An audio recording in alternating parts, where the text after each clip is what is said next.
Kita cuba jawab mana-mana soalan yang akan diajukan. Kita cuba jawab. Kalau masih lagi berbaki masa, kita akan baca kitab Minhajul Talibin. Okey.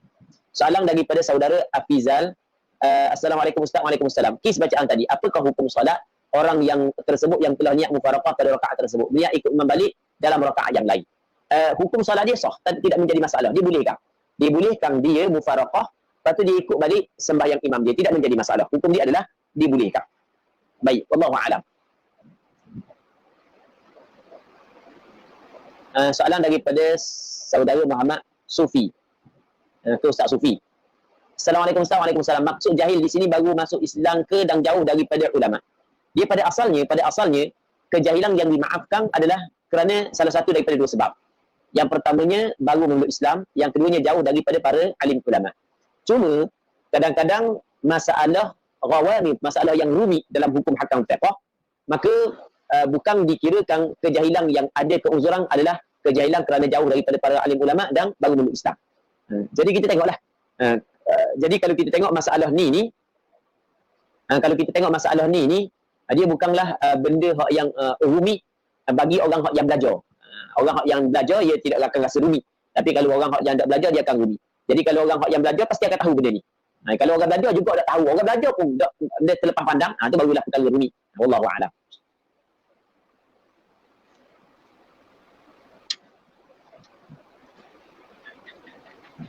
Soalan daripada saudara Muhammad Iman Imran. Assalamualaikum Ustaz. Waalaikumsalam. Kalau kita masbuk, imam masa tu tengah sujud, kita perlu turun sujud ataupun tunggu pada qiyam imam? Baik. Kalau imam duduk sujud yang kedua, kita ada sujud yang pertama, ada sujud yang kedua. Allahu Akbar, tu imam baru sujud yang pertama. Apabila kita niat mengikut imam, maka apa yang diwajibkan kepada kita adalah terus turun kepada sujud yang pertama. Tidak boleh kita nanti imam sebab akan kelihatan fuhsyul mukhalafah, teruk perbezaan menyalahi kita dengan imam. Maka tak boleh.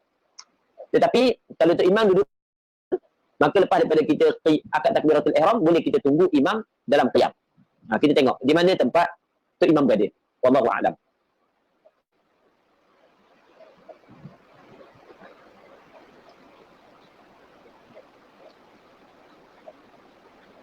Soalan daripada Al-Fadil YB Ustaz Ridwan Hashim, hafizahullah subhanahu wa ta'ala wa rafa'allahu qadrahu wa a'anahu Allah wa saddadallahu khutah.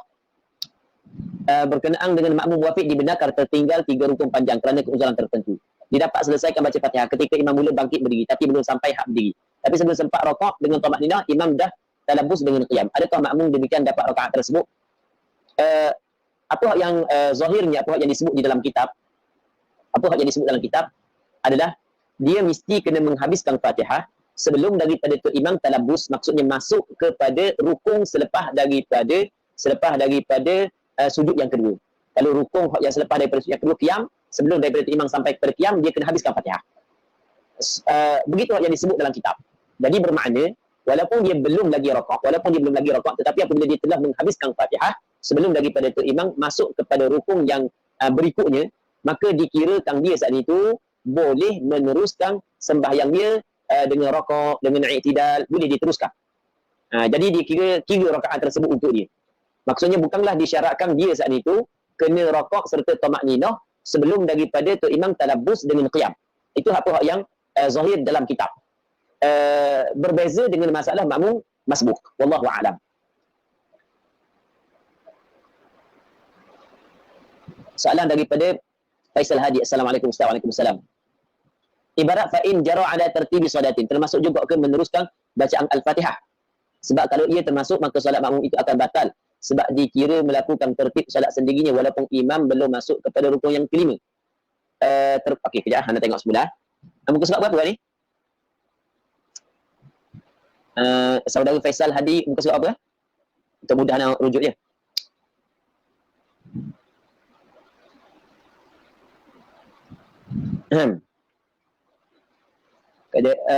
Termasuk juga akan meneruskan bacaan Al-Fatihah ke, sebab kalau ia termasuk maka solat makmum itu akan batal sebab dikira melakukan tertib solat sendiri walaupun imam belum masuk kepada rukun kelima. Tidak, anda tengok mana ya. Okey. Fa in jara ala tertib, muka surat 7 dia dah. fa in jara ala tartibi salati nafsihi bila niyyati mufaraqatin batalat salatuhu in alima wa ta'ammad. Okey, dia kata kalau sekiranya Tok Imam telah masuk kepada qiyam. Tok Imam telah sampai kepada qiyam ataupun kepada rukun yang selepas daripada sujud yang kedua. Maka apa yang dituntut kepada makmum ketika itu adalah kalau dia belum lagi habis Fatihah, apa yang dituntut kepada makmum ketika itu adalah mufaraqah dengan imam ataupun dia ikut imam, muafakat dengan imam. Muafakat dengan imam dulu, sama ada muafakat dengan perbuatan ataupun muafakat dengan qasa'. Kalau Tok Imam bangun duduk tasyahud, maka dia kena muafakat dengan perbuatan. Dia kena muafakat dengan perbuatan. Kalau Tok Imam bangun qiyam, maka dia kena muafakat dengan qasa'. Kalau muafakat dengan qasa', kalau dia baca dah Fatihah belum lagi habis, dia boleh meneruskan Fatihah tersebut. Dia boleh meneruskan Fatihah tersebut. Tetapi kalau Tok Imam duduk tasyahud akhir, tiba-tiba dia tidak muafakat dengan Tok Imam, kata dia, kalau Tok Imam duduk tapi dia tidak muafakat dengan Tok Imam, maka sembahyang dia kira batal ketika Tok Imam masuk kepada rukun yang kelima.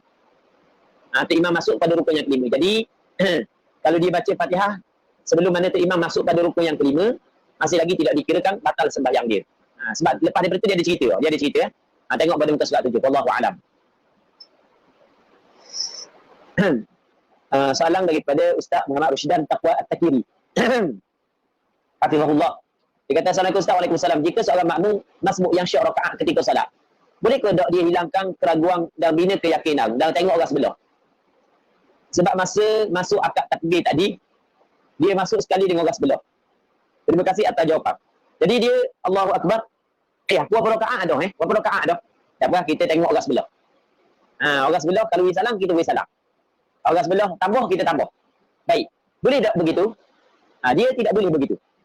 Dia tidak boleh begitu. Sebab dia, sebab orang sebelah mungkin tersalah. Orang sebelah mungkin tersalah. Sebab seorang ni, Ustaz Rusdan, dia masih lagi dikirakan khabar ahad. Dia hanya memberi faedah dhad kalau seorang. Dia berbeza dengan khabar mutawatir. Dia memberi faedah yakin, qat'i. Baik. Jadi oleh kerana mungkin dah orang sebelah salah, mungkin. Mungkin dah orang sebelah saat itu ada tertinggal Fatihah, lepas tu dia tambah pula 2 rakaat. Kerana dia tertinggal Fatihah tanpa pengetahuan kita, ada banyak kemungkinan. Maka tidak boleh kita jadikan dia sebagai ukuran kepada bilangan rakaat kita. Melainkan kalau gamar, itu lainlah. Kalau gamar, wallahu a'lam.